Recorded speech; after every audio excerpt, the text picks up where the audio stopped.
Good morning, everyone, and welcome to today's webinar, Procuring Local Foods for Child Nutrition Programs. This webinar is being presented through Project PA, a collaboration between the Pennsylvania Department of Education, Division of Food and Nutrition, and Penn State University. I'm Elaine McDonald, Director of Project PA, and I will be co-presenting today's webinar along with Audrey Hess, Public Health Nutrition Consultant at PDE. We also have on hand for today's webinar from PDE, Amanda Dakin and Marissa Hockenberry.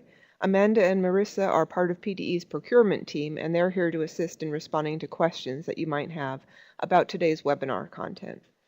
So just a few reminders before we begin. Speaking of questions, we will take questions following today's presentation. You can type your questions into the chat box at any time, and we'll collect them and save them until the end of the presentation. In the file share box at the lower left hand of the screen, you'll find the slides in handout format that are available to download. You might notice the slides might look slightly different than what you see on the screen. We have this presentation that has been provided to us by USDA, although we've modified it slightly to provide Pennsylvania-specific information. The slides had a lot of graphics on them and dark backgrounds, so we removed those to make printing quality better. At the end of the webinar, you'll also find a continuing education certificate available to download from the file share box. And finally, we are recording today's webinar, and the webinar will be available on the Project PA website to view in the future along with the downloadable slides.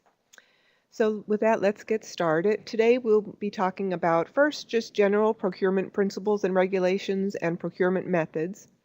Then we'll move into defining local. How do you define local? Who defines local?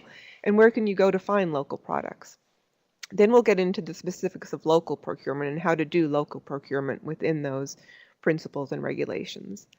Then we'll discuss geographic preference. What is it and how can you use it to purchase local products?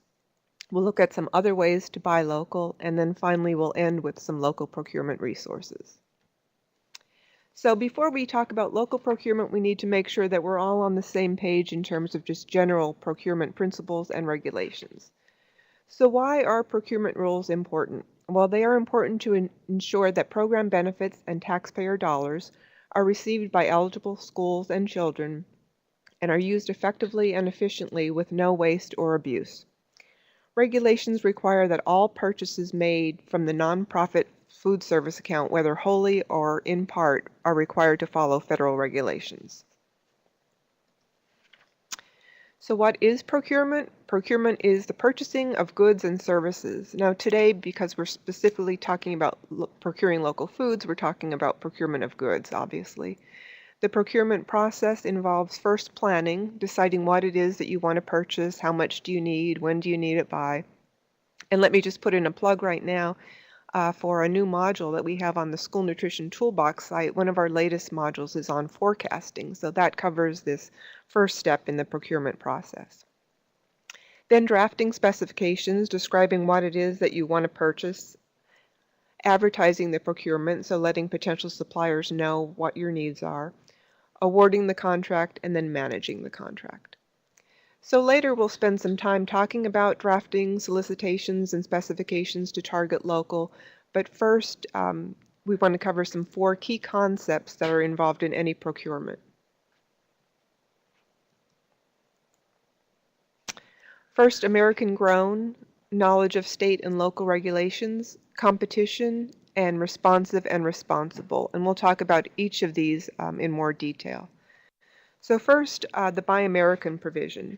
The National School Lunch Act requires SFAs to purchase domestically grown and processed foods to the maximum extent practicable. Processed products must be processed in the United States, and 51% of the ingredients must be domestically grown. Schools should include a Buy American clause in all product specifications, bid solicitations, requests for proposals, purchase orders, and other procurement documents. There are 2 situations that might warrant an exception from this provision. One is if the product is not processed or manufactured in the United States in sufficient quantities of a satisfactory quality. Bananas or pineapples are a good example of this.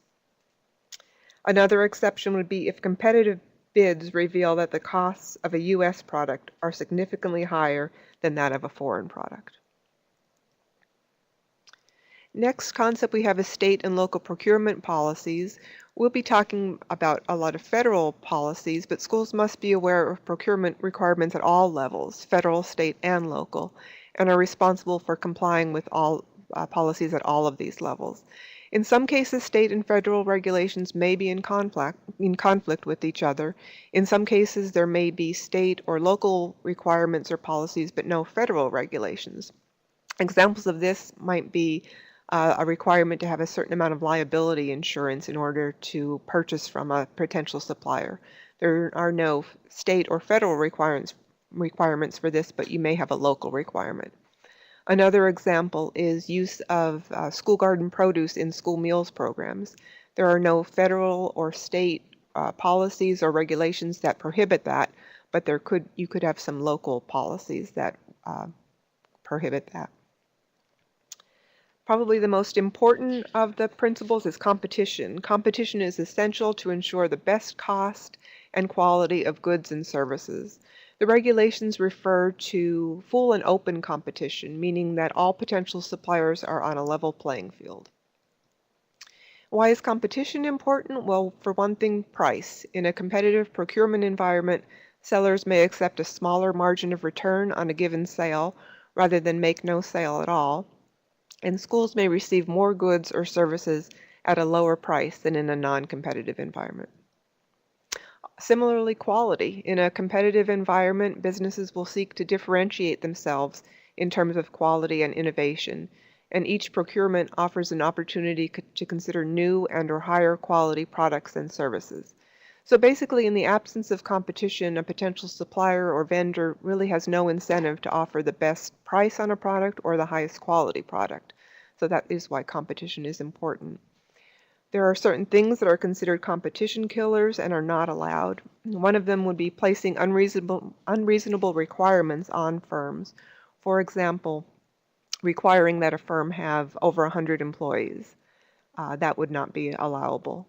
Requiring unnecessary experience. Schools can't require that a potential vendor have 50 years of experience in selling to schools. You cannot give non-competitive awards to consultants or vendors. You can't have organizational conflicts of interest. An example of this would be awarding a bid to a school board member. You can't specify only brand name products without allowing an equal product to be offered. You can't make arbitrary decisions in the procurement process. So, for example, awarding a contract or a bid to a potential supplier because you like that company's branding. You can't write bid specifications that are too narrow and limit competition. You cannot allow potential contractors to write or otherwise influence bid specifications. And you can't provide insufficient time for vendors to submit bids. And finally, you can't use local as a product specification. And this is something that sometimes causes a bit of confusion because people have heard of the term geographic preference. Audrey will be talking about geographic preference later. Big difference here is a specification is a requirement. So a specification means that you are requiring a local product. A preference means that you're preferring a local product, but you're not necessarily limiting non-local products. And hopefully this will become a little more clearer throughout the presentation. So here are some examples of language where local is used as a specification. So these are examples of language that would not be allowable. This RFP is restricted to producers within the state. This RFP is for Pennsylvania grown products for Pennsylvania Grown Week. We are soliciting bids from producers within a 150-mile radius. We are soliciting bids for Pennsylvania grown products, and only products grown within a 300-mile radius will be accepted. Again, these are all examples of using local as a specification, and that is not allowable. The fourth procurement principle is responsive and responsible. Awards must be made to vendors that are both responsive and responsible. Responsive means that the vendor submits a bid that conforms to all terms of the solicitation. So for example, if you put out a bid for apples and the vendor returns with a quote for peaches, that's considered not being responsible. If you require delivery to 4 sites, but the supplier says that they can only deliver to 1 site, that is considered not responsive. Potential vendors must also be responsible, which means that they are capable of performing successfully under the terms of the contract. So for example, if you ask for references and you contact a certain supplier's references and you learn from that reference that that supplier did not meet the delivery schedule, that vendor would then be considered not responsible. This is a concept that will come into play kind of in a major way when we talk about targeting local products later in the presentation. So just to summarize this section, products served through the federal school meals program must be grown in the U.S., although we talked about 2 exceptions to that rule. Schools must know and understand state and local rules. Full and open competition is essential, but local cannot be used as a vendor or product specification, and vendors must be both responsive and responsible. Okay, now we'll move into procurement methods. The school food budget is composed about 80% of cash reimbursement, so this is federal and state reimbursement for school meals. The other 15 to 20% consists of USDA entitlement dollars, some of which can be used for purchasing through the DoD Fresh program, and that's something that Audrey will talk about later in the program. We are talking about the 80% of the school food service budget that is composed of the cash reimbursements. So this is a chart that we'll come back to throughout the presentation. Regulations make an important distinction between formal and informal procurement, and federal rules determine the need for a formal procurement based on the small purchase threshold. So at the federal level, that small purchase threshold is $150,000. So purchases above that amount are considered a formal procurement, which are done through sealed bids or invitation for bids and competitive proposals, which are requests for proposals, both of which require public advertising. For purchases less than $150,000, an informal purchase is used. So this is a small purchase that requires price quotes.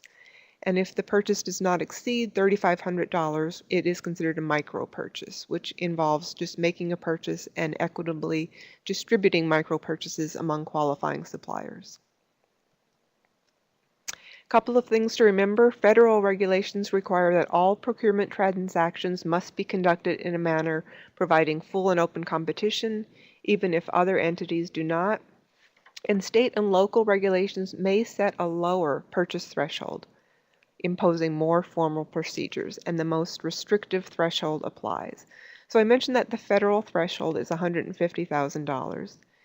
In Pennsylvania, we make a distinction between perishable and non-perishable products. So for perishable products, the small purchase threshold mirrors the federal threshold.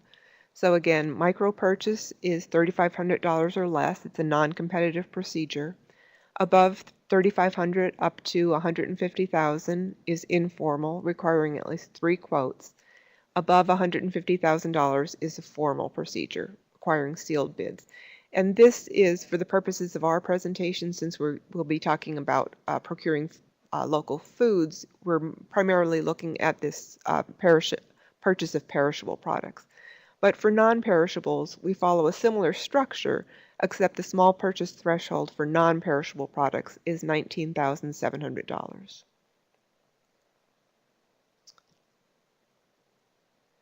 Okay, the steps of a micro purchase, and again, this is, if we're talking about perishable products, $3,500 or less. You develop specifications describing what you want. You contact a vendor and make the purchase. There's no requirement to contact multiple vendors in this case or to advertise. And you distribute micro purchases equitably among qualified suppliers. So if you're doing multiple micro purchases and there are multiple suppliers that can provide that product, you should distribute them equitably among those suppliers. And then retain documentation for 3 years plus the current school year. For informal procurement, so this is above $3,500 up to $150,000, you develop specifications. Identify and gather at least 3 quotes from suppliers that are eligible, able, and willing to provide products. You evaluate the vendor's responses to the specifications.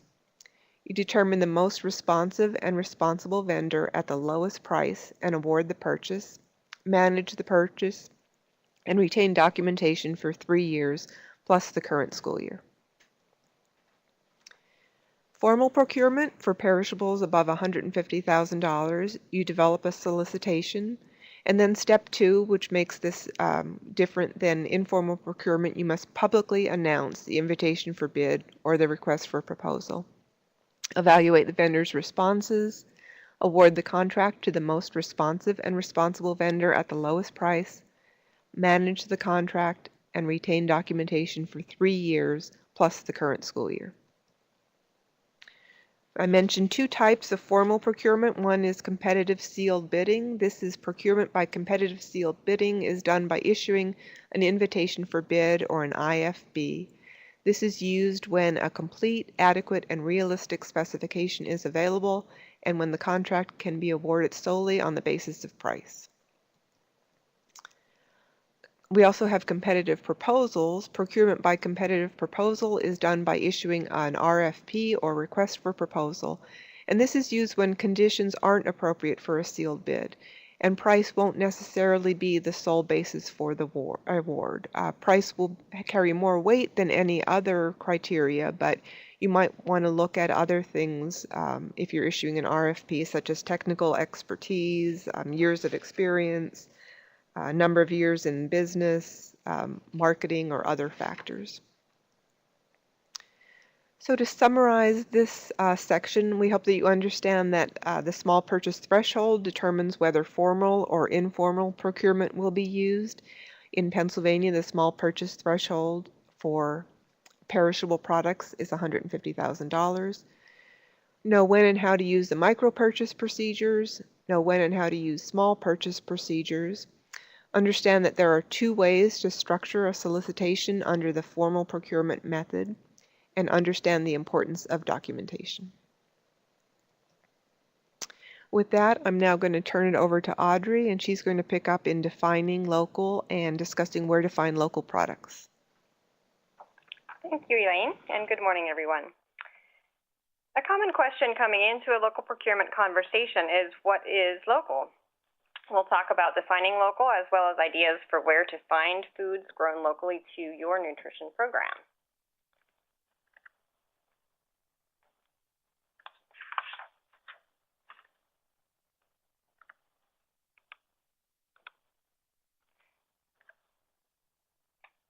Elaine, should I be able to advance?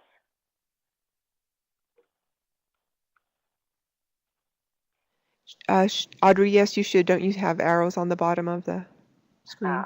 Thank you. You're welcome. Keep in mind that any component of a meal may be sourced locally.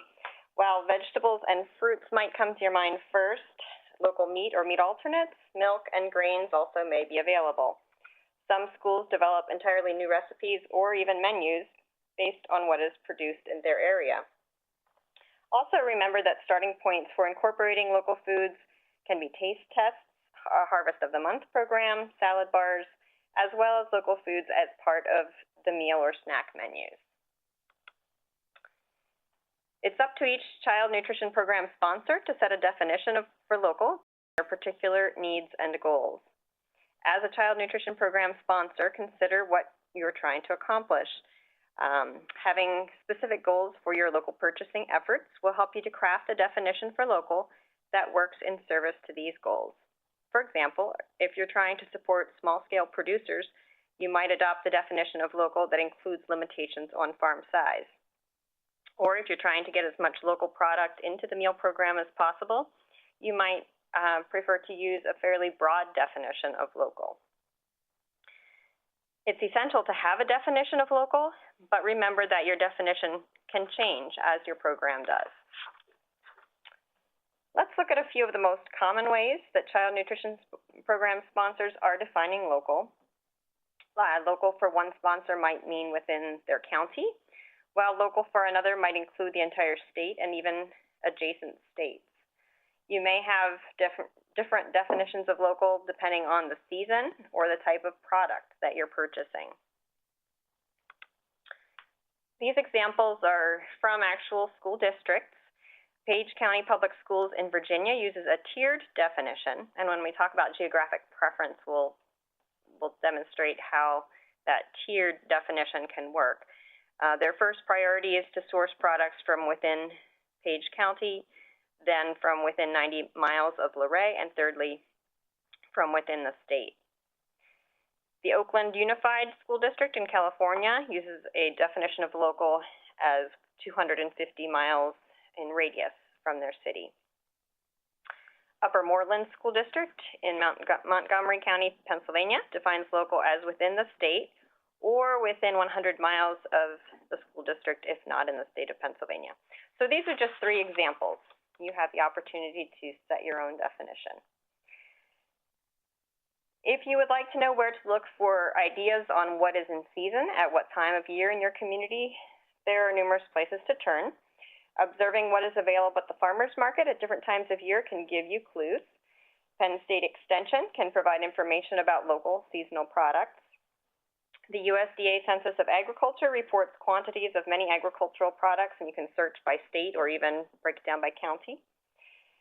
Seasonality charts made for a specific region show what is in season in that area during that time, and this is made by the Pennsylvania Department of Agriculture PA Preferred Program, specific to the Pennsylvania growing season. And you can find that online at the website there. They actually have a new version that isn't up on their website as of the last time I checked, but a new one is coming out. Figuring out where to turn to actually purchase local products can build on those earlier conversations from those sources we just mentioned. At a farmer's market, you could begin a conversation with a farmer. You can always also find farmers through Penn State Extension offices and another PA preferred tool, which I'll show you in a minute. For additional ideas, you can consult producer associations, which promote a given agricultural product, or nonprofit organizations in your community that may have already established relationships with local food sources. Some communities have generated local foods resource guides that can show you what farms produce what products. The USDA Farm Service Agency has county offices all over the country. Its role is to support producers and often maintains a communication channel with a very extensive list of producers. The USDA Farm to School Census can help you to find nearby school districts that are purchasing locally, and you can connect with them, learn more about what products they might be purchasing locally and through what channels. This is the Pennsylvania Preferred Search tool that I mentioned. You can search by product or by category of products and by area of Pennsylvania to find farms that produce a certain item. Requests for information, or RFIs, are a tool for finding producers and products and sort of getting a feel for the agricultural landscape in your area. Do keep in mind that an RFI is not a procurement mechanism and should not be used to actually select vendors and award contracts, but it is very helpful to understand what products are available, when they would be available, in what quantities, and also to get an idea of if producers are interested in working with child nutrition program sponsors. To help maximize the time needed to gather this information, you might look to collaborate with a neighboring child nutrition program and perhaps tap into the assistance of a community organization that has interest in supporting local food purchasing, such as a food policy council or a food alliance. Avenues for purchasing local foods are diverse. Many schools work with their already existing distributors to source local products, specifying a preference for local when their contract is established. And this is an easy way to bring local products into child nutrition programs without creating separate distribution channels. Similarly, child nutrition programs can express the desire that their food service management company procure local foods when contracting for that management company. Schools may opt to buy local ingredients and then procure services of a processor to convert the locally grown product to a finished product. Elaine mentioned the Department of Defense, or DoD Fresh, and many of those vendors are offering an increased amount of local products. Some child nutrition programs choose to purchase foods directly from local farmers, ranchers, and fishers. Even when you're getting food straight from their source, there still are various ways to go about it. Some programs set up contractors with producers in advance of the growing season, establishing a specific volume of product that they intend to buy at a specific price. Others solicit bids for products month to month based on what is affordable and available. Sometimes the solicitation requests farmers to deliver products straight to schools or to a central warehouse, and other times schools pick up produce at the farm or farmer's market. Remember that the delivery method must be specified at the time of the solicitation. In some areas, producers have organized into cooperatives, aggregating their products and combining their marketing efforts. Food hubs also serve a similar function. These type of groups are more likely than a single small-scale producer to be able to fill large orders, deliver directly to schools, and to provide some minimal processing. And school gardens are another way to bring very local food into your nutrition program. Child nutrition program sponsors are often buying at least some local items, perhaps without even realizing it. Fluid milk, for example, is expensive to transport, so milk from the local area would often be less expensive than milk transported farther. Some distributors look to source products locally and may or may not advertise that in their ordering systems, so ask them what they are carrying that is local. Once you have an idea what products on your menu are already local, it's time to start thinking about additional products that could be local. Consider conducting a menu audit to determine if there are items that you could easily replace with local products. Consider substitutions in existing recipes. For an example, what seasonal local vegetable could you use in place of another vegetable? Other ways to start integrating local products include a Harvest of the Month program, salad bars, and using a seasonal menu cycle that takes advantage of products when they are in season. Keep in mind, local foods can be any component of a child nutrition program meal or snack. The sponsor has the opportunity to set purchasing values through its definition of local. There are lots of resources as well as routes that can link you to local food. You may already be purchasing local foods or have a way to do so through your already established purchasing channels. And with that, I'll turn it back to Elaine for the next section. Thanks, Audrey. We're going to talk about farm to school and local procurement, and we're going to go back to this diagram, which you'll see a lot throughout the rest of this presentation as we focus on each type of procurement method and how we can target local through that specific procurement method. So we'll start with micro purchase, and again, these are purchases that may not exceed $3,500.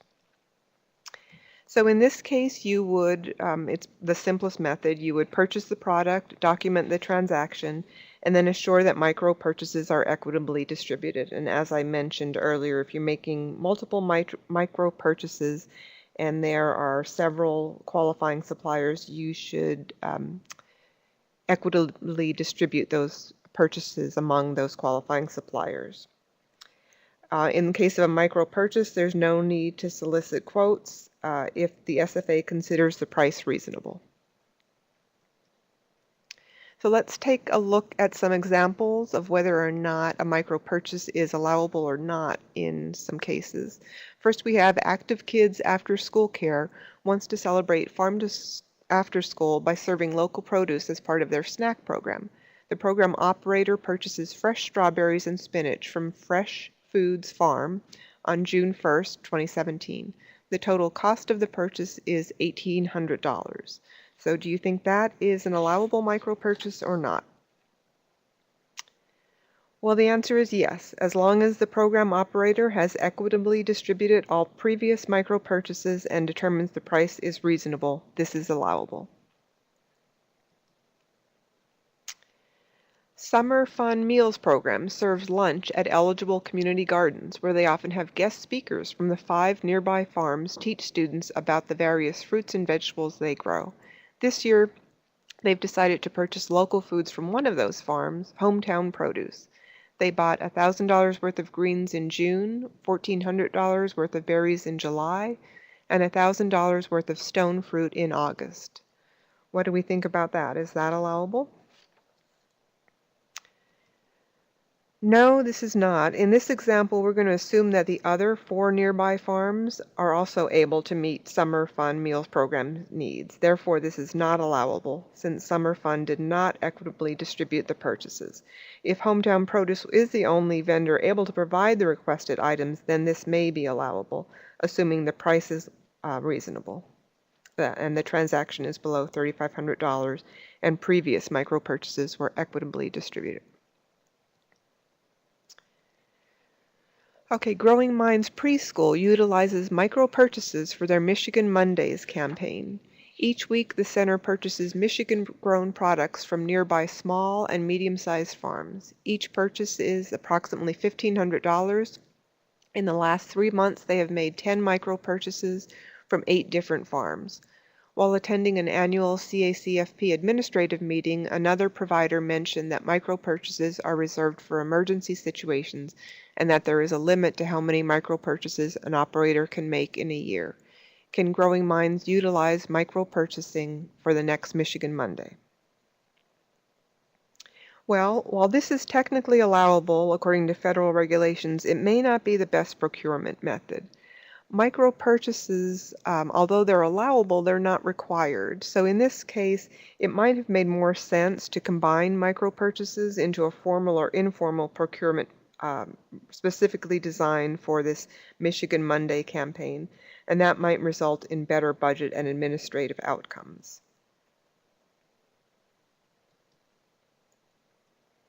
Okay, we'll move on now to informal procurement. Again, this is a small purchase that requires price quotes.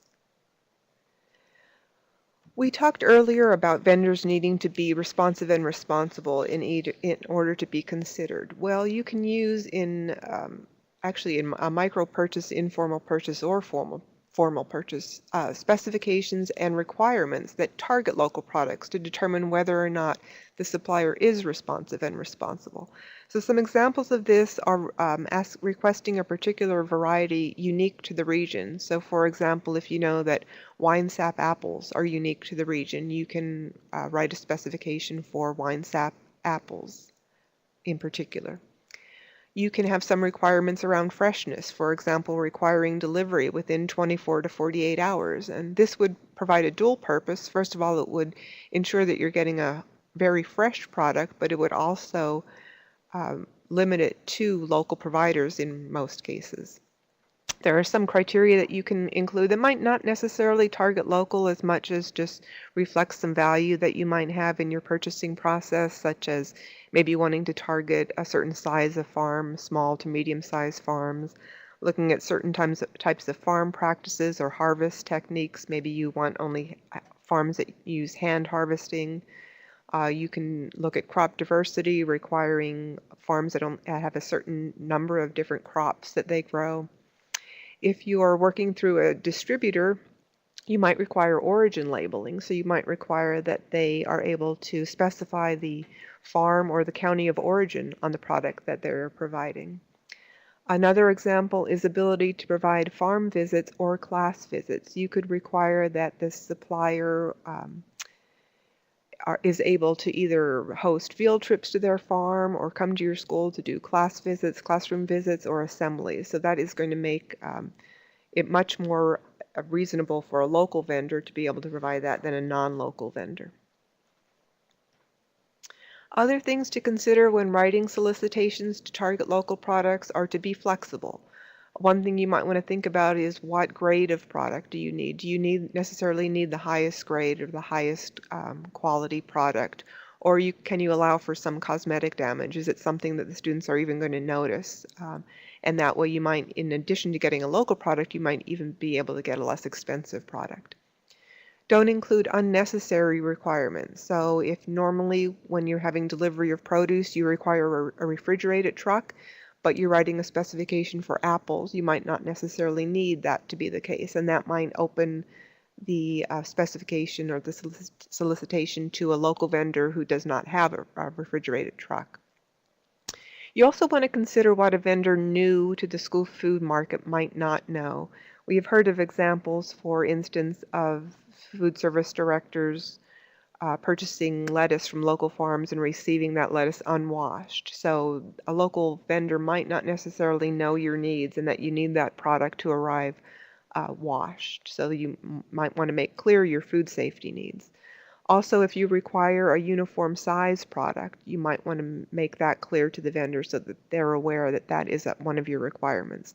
But that's also something, again, to think about. Is that an area where you can be flexible? So, for example, if you're putting out a solicitation or requesting quotes for strawberries, but they're going to be cut up and used in a fruit salad, then you might not necessarily need a uniform size product.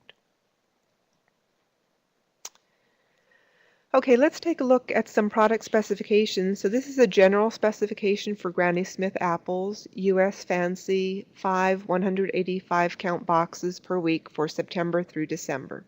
So how might we modify this to target a local product? Well, we might say Granny Smith or local variety, and you would put in the local variety there. U.S. Fancy or number one. Maybe we don't necessarily need a U.S. Fancy grade product.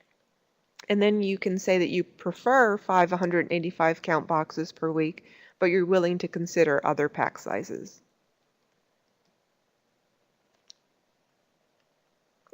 So here we have an example of using criteria to determine responsiveness. We have the product specification. We have 3 potential suppliers. They are all able to meet your needs in terms of product quality, delivery, packaging, and labeling, and they've all provided 3 references. But you might add in some other criteria to target local, such as ability to provide educational, cafeteria, or classroom visits, and ability to provide state of origin on all products. In this case, Apple Lane can't meet those other criteria. Great Granny's meets both.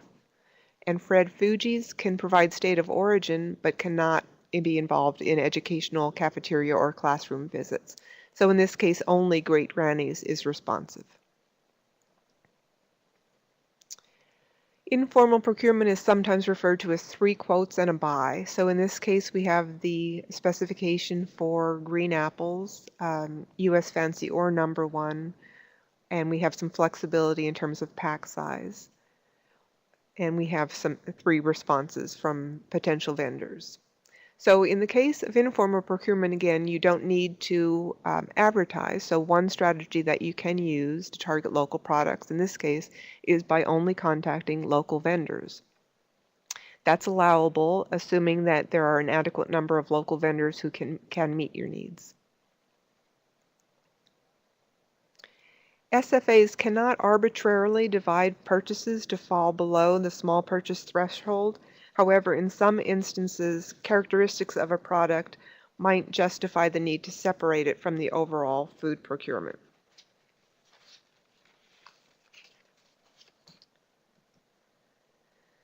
So for example, milk and bread are commonly procured separately because there are fundamental differences between these and other food products, such as their shorter shelf life, specialized pricing mechanisms, and durability. Similarly, fresh produce may be considered a separate market because of similar characteristics. And in addition, there are certain special circumstances, such as Harvest of the Month programs, taste tests, or products for a Farm to School Month promotion that might justify separating it out. But you still, again, cannot use local as a specification.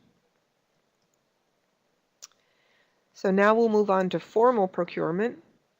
These again are sealed bids, IFBs, and competitive proposals, requests for proposals, and these require public advertising. So here's an example of an imaginary public school district RFP, and it says locally grown fresh fruits and raw vegetables. And again, this is not allowable because this is using local as a requirement. So if we look at the parts of a solicitation, we have the contract type, which might specify if it's an informal procurement or if it's a request for a proposal, invitation for bid, the introduction or the scope, the general descriptions of goods and services, also known as the specifications, timelines and procedures, where you might indicate the timeline for this solicitation, when it's going to be awarded, the technical requirements, and then in the case of an RFP, you would also have the evaluation criteria.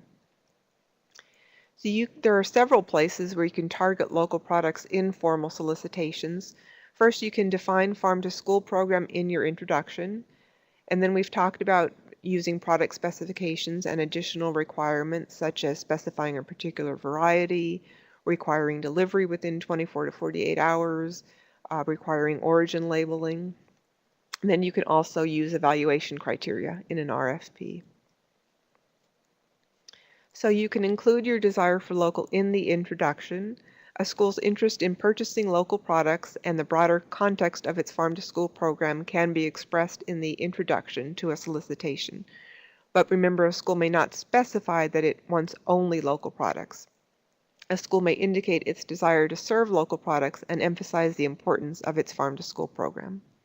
So we have an example here from a Colorado school district where in their introductory language they have described the school district and the food service department, indicating the number of lunches they serve, their free and reduced rate.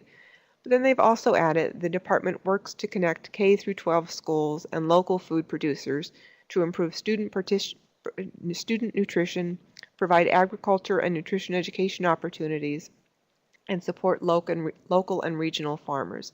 So up front, right in the introduction, they have let potential suppliers know that this is an interest and a value of theirs. You can use criteria to evaluate the vendor proposals. In the case of an RFP, you can use the same criteria that we've mentioned before, but assign weights. And the amount of weight determines how important the criterion is. So think about including criteria such as able to provide food and agricultural education, state of origin, and products grown on a particular size farm.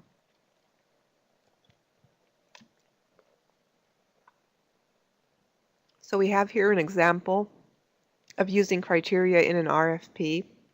We have 3 suppliers. We have assigned weights for product quality, delivery, and packaging. And Fred Fuji's, based on this criteria, receives 100 out of a possible 100 points. But then we've added in some criteria, able to provide classroom visits, state of origin, and delivery within 24 hours of harvest. Apple Lane can't provide any of these. Great Granny's provides all of them, so receives the 20 additional points. And Fred Fuji's can't do the classroom visits. They can do state of origin, and they receive 7 out of 10 points for the delivery requirements. So in this case, Great Granny's receives 95 out of 100 possible points and is the highest point total. So they're awarded the contract. In this case, notice that they did not receive the highest points for the price. So in this case, the contract would be awarded to Great Granny's, although they did not provide the best price for the product. So to summarize this section, looking at comparing the procurement methods, in the case of micro-purchase and informal procurement, you can approach only local sources because you're not advertising in these types of scenarios. Informal procurement, you are advertising, so you could not approach only local sources. In all types of procurement, micro-purchase, informal and formal, you can use specifications and technical requirements. So some of the criteria we mentioned, varieties unique to the region, product delivery within 24 to 48 hours, origin labeling, farm cafeteria visits, can all be used as specifications and technical requirements in any type of procurement procedure. And then you can use these same types of criteria as evaluation criteria in an RFP. One thing that Audrey will now move into is geographic preference, and she'll talk about how you can also use geographic preference in any of these type of procurement procedures to target local. So I'll turn it over to Audrey.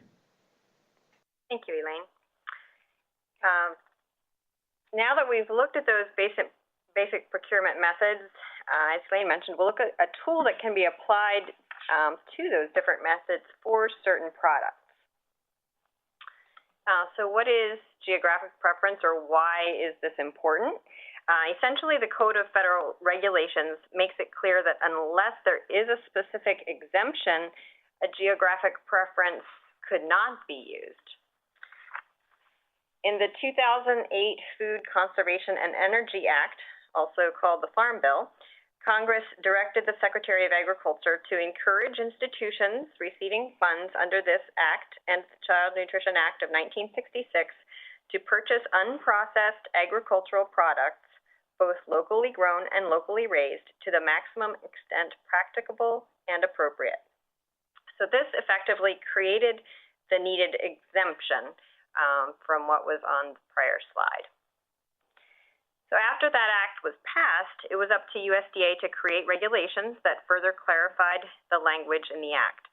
You can probably see that questions that needed to be answered by the regulations were what's unprocessed and what's local.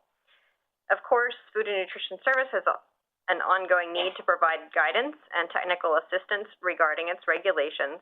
For geographic preference, this has come in the form of Q&A documents, as well as lots of technical assistance, presentations, and a procurement manual. It's at the local level where everything plays out and where child nutrition programs use rules and their discretion to actually implement the geographic preference. Any sponsor participating in the federal child nutrition programs has the option to apply the geographic preference when procuring unprocessed, locally grown, or raised agricultural products. So the rule clarifies a number of things: who can define local, what classifies as unprocessed, and very clearly spells out that this is a preference and is not the same as a specification. So what is unprocessed? We've already talked about that the sponsor can define local, and that remains the case here. So talking about unprocessed agricultural products, it applies to these products that are considered to retain their inherent character. And so the following food handling and preservation techniques, because they're not considered to change the character of the product, they are allowable. So what you see on the slide here: butchering livestock or poultry, pasteurizing milk, cooling, refrigerating, and freezing, changing the size mechanically by peeling, slicing, dicing, cutting, chopping, shucking, and grinding, or forming ground products into patties, drying, and dehydrating, washing, packaging, vacuum packing, and bagging, or adding preservatives for the purpose of prevention of oxidation. Unallowable food handling and preservation techniques include heating and canning because the inherent character of the product is not retained in that heating process. So now that we know how local is defined by the sponsor of the Child Nutrition Program and what products it could apply to, we'll talk about how to incorporate it. So the first thing is to make sure you have your definition of local. You also want to determine what procurement method will need to be used, and also how much preference to apply to these unprocessed local agricultural products. This is something that you need to be thoughtful about because you want to make sure that your program can afford the price that is likely to be bid. Remember that a solicitation cannot contain language stating that only agricultural products grown within a certain geographic area will be accepted. Language that is considered overly restrictive because it is stated as a requirement or not a preference is not allowed. It's overly restrictive, for example, to indicate a preference for products grown within 5 miles of your school district if only one farm exists within that radius, because that requirement would be considered an unreasonable limit on competition. However, if there are 100 farms within 5 miles of your district, it would not be considered an unreasonable limit on competition. So use your best judgment. Now we'll look at a couple examples of how to specifically apply this geographic preference. So here we have an example of a school district issuing an IFB for apples and states a preference for apples grown within 100 miles of the school. The solicitation needs to make it clear that any respondent able to provide local apples will be awarded 10 additional points in the evaluation process. So that's a key to using this geographic preference, to make it very clear in the solicitation how the preference will be applied. So in this example, the 10 preference points are equivalent to a 10-cent reduction in price for the purposes of comparing and evaluating the lowest bidder. In this case, Apple Lane Farms meets the stated preference for local products and receives the 10 additional points, which makes it such that the price is considered to be 10 cents less than the actual price that was quoted. These extra points make Apple Lane Farms the lowest bidder, even though the school still pays Apple Lane Farms the $2.05 price initially bid. So on the slide there, you see that the Apple Lane Farms quote of $2.05 was actually the highest quoted price, but crediting those 10 points for meeting the geographic preference brought it down to $1.95, which brings it to the lowest price. The equivalent price deduction for geographic preference, again, only applies to the evaluation process and does not affect the actual price paid. So this technique applies to informal procurements as well as IFBs and RFPs. So yeah, this was actually a bid. I used the term quote, but this was actually a price bid. In this example, when we had seen examples of definitions of local, we saw one that was a tiered definition. So this is an example of how to apply that tiered definition of local with geographic preference. So this school district is issuing an RFP for its produce contract and indicates a preference for fresh fruits and vegetables produced within 100 miles or, as the second tier, within the state. So for evaluating the bids, there's a 10% price preference awarded to a bidder that can source products from within the first tier of 100 miles, and a 7% price preference awarded to a bidder that can source from within the state or the second tier. Raised Produce is able to supply products from within 100 miles, and F&V Distribution is able to supply products from within the state. So each of these vendors receives geographic preference. However, even with the preference given to both Raised Produce and F&V Distribution, so even crediting those geographic preference percentage points, Produce Express has the lowest price and wins the contract. In our third and final example of geographic preference, we'll see the use of a sliding scale. This chart assigns a certain number of points depending on how many items on the product list can be sourced from within the stated geographic preference area.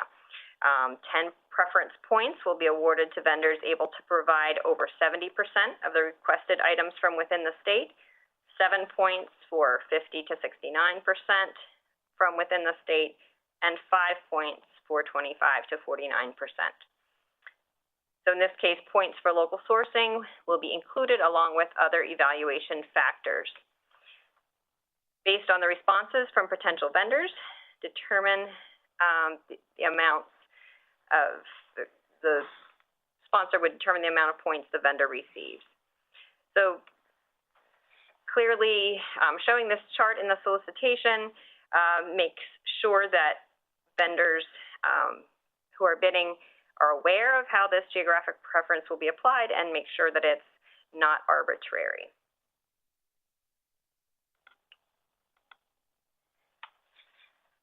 So now with the application, that was sort of the rubric that was used, and you'll see now the responses to the RFP.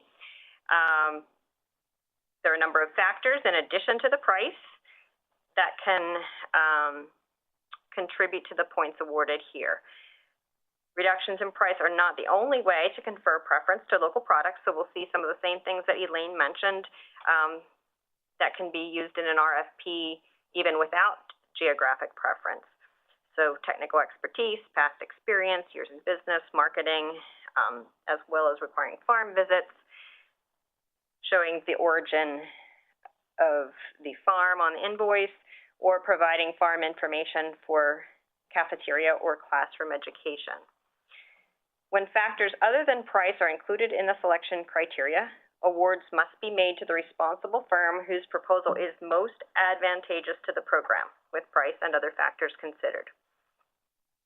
So on this evaluation here for this RFP, you can see that the district issued an RFP for beans and grains using the rubric that we had in the previous slide, this sliding scale.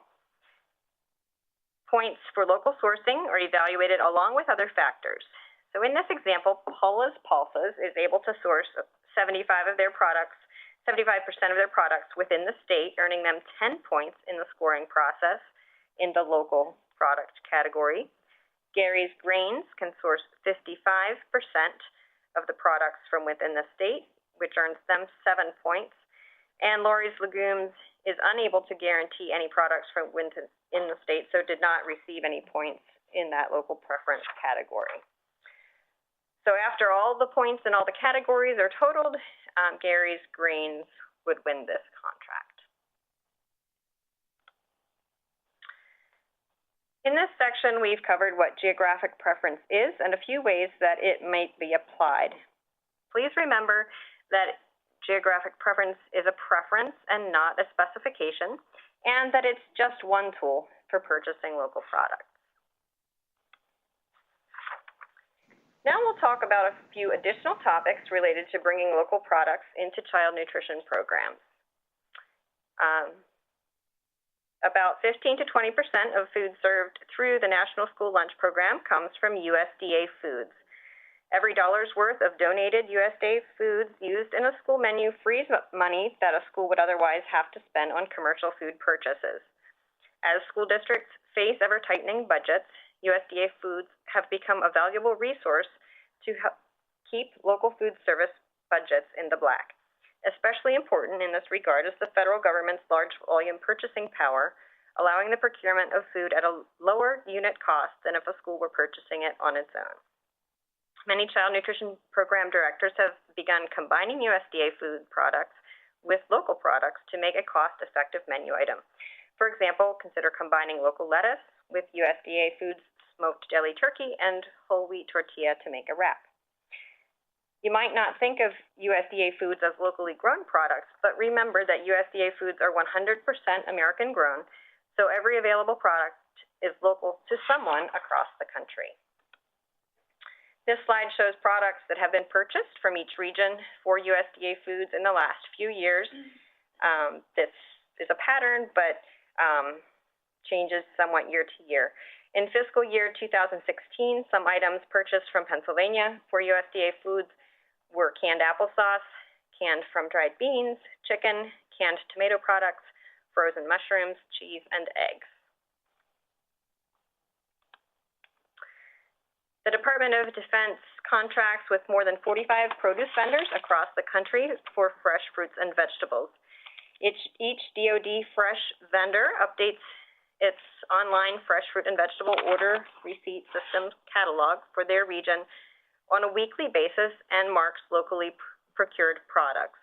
Sponsors can elect to spend any portion of their USDA Foods entitlement money on fresh fruits and vegetables through the DoD Fresh program. Although DoD Fresh vendors are not required to purchase local produce, they are strongly encouraged to do so.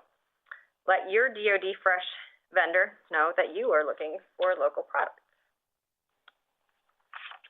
This is an example of the catalog from one DoD Fresh vendor in Pennsylvania, showing the local notation and state of origin. You can see here that there were Pennsylvania-grown apples and cabbage available from this vendor in October.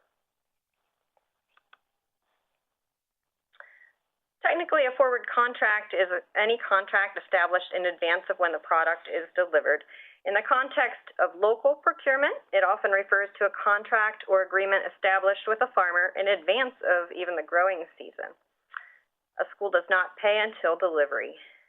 A forward contract may be established through an informal or formal procurement, depending on the volume. From the producer's perspective, forward contracts secure a buyer and a price, sometimes even before the crop is planted. From the buyer's view, forward contracts help ensure you will get the desired product when you need it. For example, a forward contract may be especially useful for child nutrition programs running Harvest of the Month programs. The forward contract assures the sponsor that they will receive the desired local item in the appropriate month, although it's important to keep in mind that growing conditions might change the specific date of the harvest. A school is not required to pay for a product that does not meet specifications or that is not received, so keep that in mind. There is always a possibility that due to weather or other unforeseen circumstances, the harvest is not what was expected. The farmer bears this risk financially, but it is also possible that it would inconvenience the child nutrition program in needing to make last-minute adjustments. Forward contracting is permitted under federal regulations, but sponsors selecting this method, like I said, must acknowledge the risk and have a contingency plan in place in case there would be crop loss.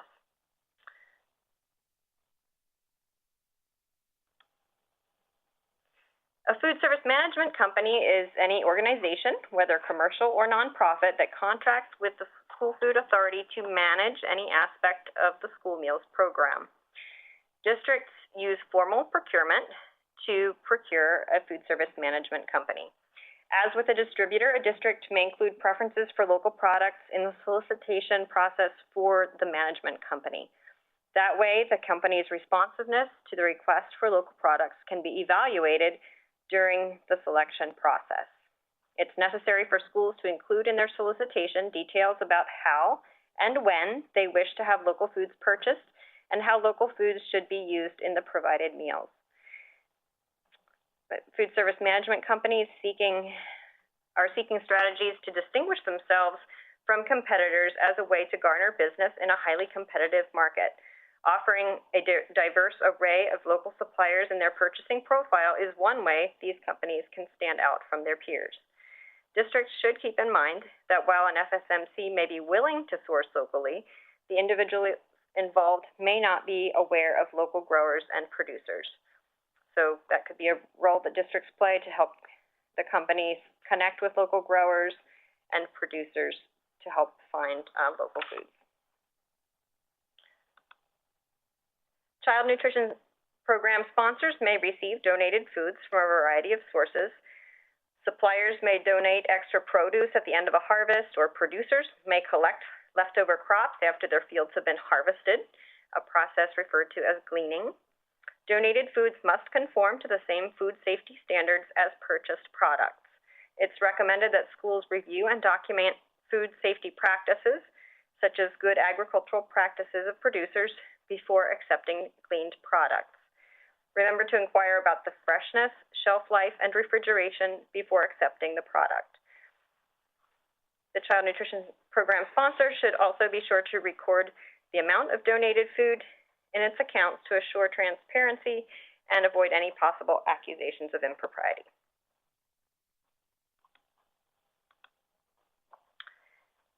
While school or early care and education gardens harvest can supplement salad bars, be served as snacks, or offered during taste testings,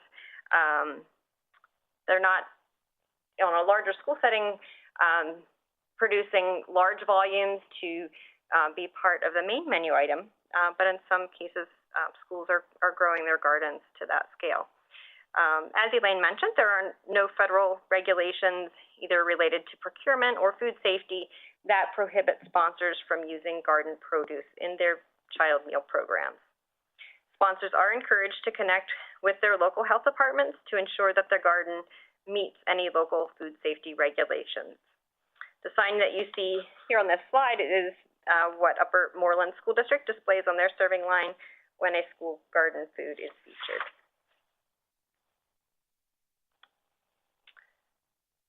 To procure garden products, sponsors typically have three main options: donations, intergovernmental agreements, or purchasing. Garden produce may be donated to the food service.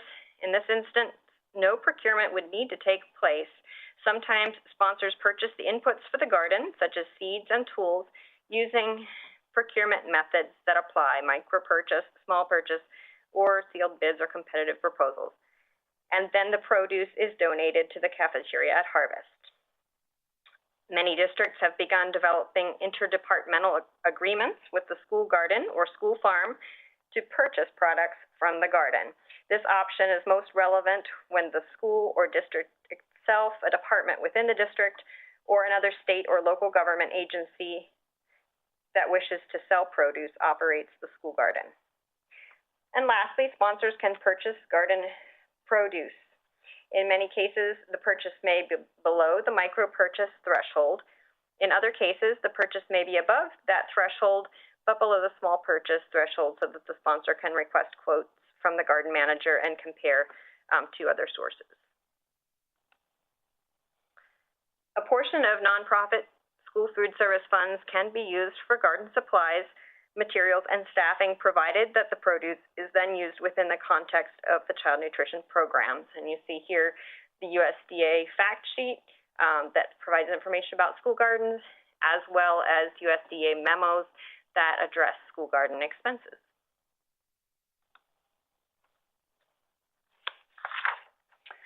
Summer's agricultural abundance in Pennsylvania makes the summer meal programs ripe for serving local foods. The same procurement regulations apply, and sponsors can use the same tactics we have already discussed to purchase local products. Farm to school, of course, isn't just for K-12 schools. An increasing number of early child care and education providers are engaging in farm to school efforts, farm to preschool.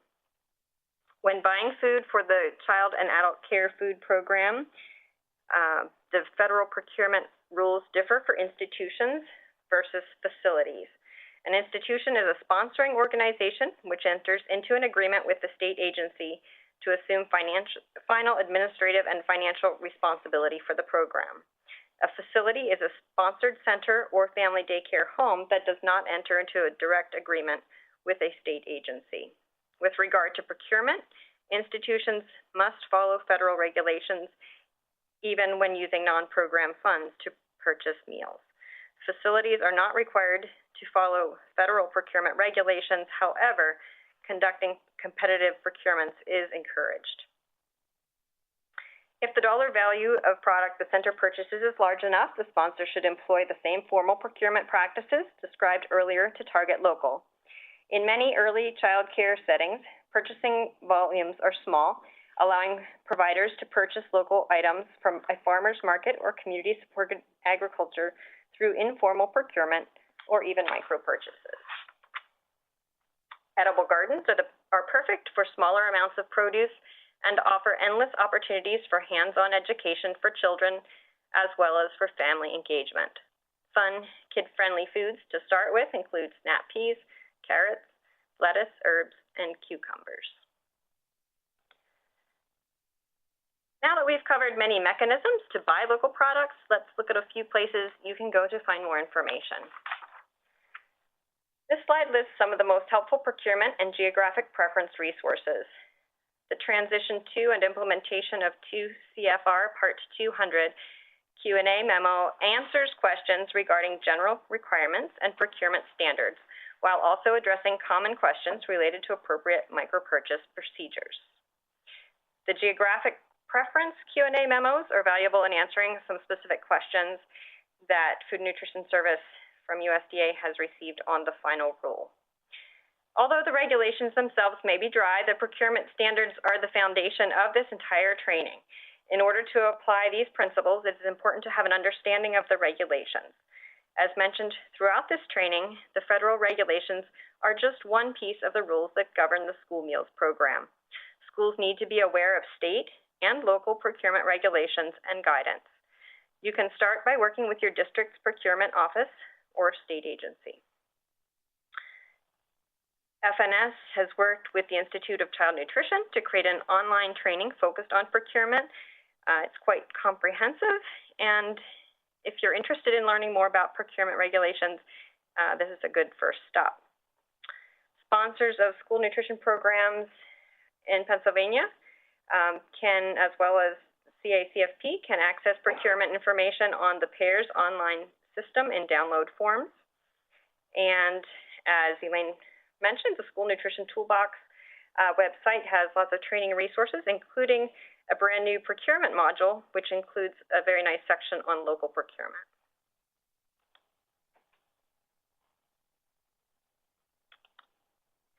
USDA has developed a variety of fact sheets on a host of topics. Several of the fact sheets are focused on procurement, and all of them are available at the USDA Farm to School website.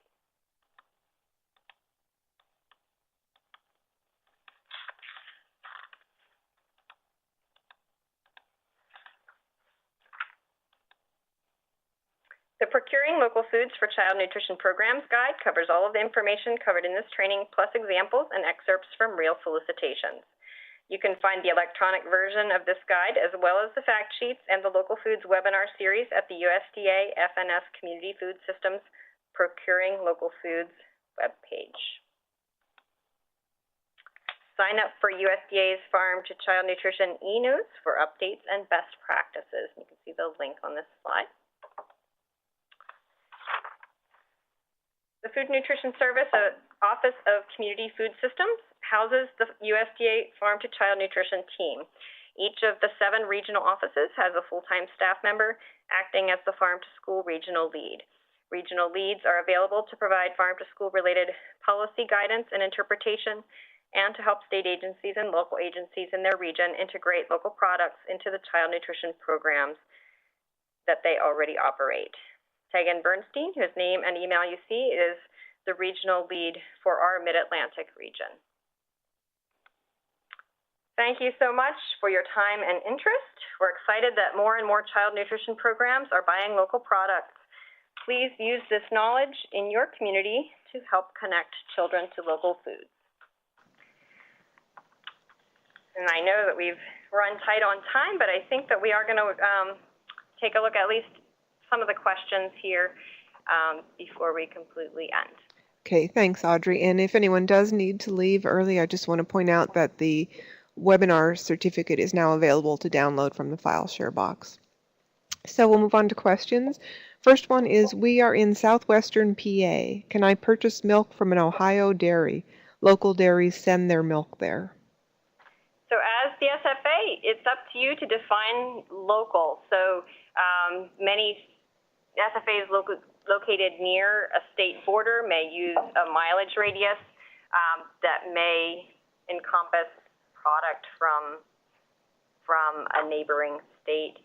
Although it sounds like these products, this milk might be actually from within Pennsylvania. So you get to define local. Okay, with Amazon, there are hundreds of qualifying vendors. How many vendors would it take to show an auditor that purchasing is being done equitably? Amanda's going to answer that one. Well, you would need to use different vendors for the same types of purchases. You'll just want to make sure that you're not making repetitive purchases where it appears that you're showing a preference to one vendor. Okay, what if the prices from hometown were cheapest for all 3 purchases? And this is referring to one of the micro purchase examples where there was a summer meal program that was working with, I believe, 5 nearby farms, but did 3 micro purchases from just one of the farms, hometown produce. And so the question is, what if the prices from hometown were the cheapest? If you obtain quotes, at least 3 quotes, and hometown is cheapest, then you may use them. But this method would be the informal procurement method, not the micro purchase method. Okay, are any of these procurement regulations applicable to a food service management company providing food to a school? Yes, the procurement regs are applicable to full-service food service management companies. Now, they do not apply to vended services like pre-plated meals. Okay. If one of your schools is not on the NSLP, are they required to be part of or included in the RFP? Okay, I'd like to answer this question with the next question at the same time from Phoenixville, because both of the questions had to do with schools that weren't participating in the NSLP. So anything that you are using dollars from the nonprofit school food service account, you would need to follow the federal regs because they're commingled with federal reimbursement dollars. However, if you would prefer not to follow the federal regs, my advice would be to use a different fund. So just keep a separate accounting for the school that's not participating. Okay, so we do not have to go with the lowest price bid. And this question was asked when the discussion was about geographic preference. Well, no, not necessarily. Now, if you're doing if you put out an invitation for bid, then you need to go with the lowest price bid. But for a request for proposal, you may not necessarily have to go with the lowest price bid because you're considering other factors as well. But cost should be a major consideration. Now, I did just hear you say something about geographic preference. No, you don't have to go with the lowest price bid because you might assign a weight to a local product, and that may cause that vendor to win the bid then. Okay, will these questions and answers be available later? Yes, they will be. We will post the webinar audio on the Project PA website, and we'll also post the Q&A. What type of language needs to be included in a food service management company regarding procurement of local goods?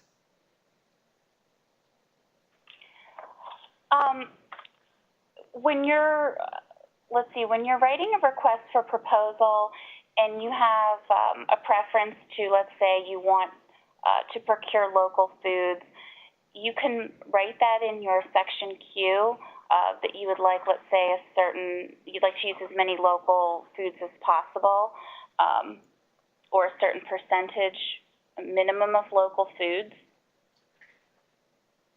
Okay, we have a question about the certificate for the training. It is in the file share box on the lower left-hand side of your screen.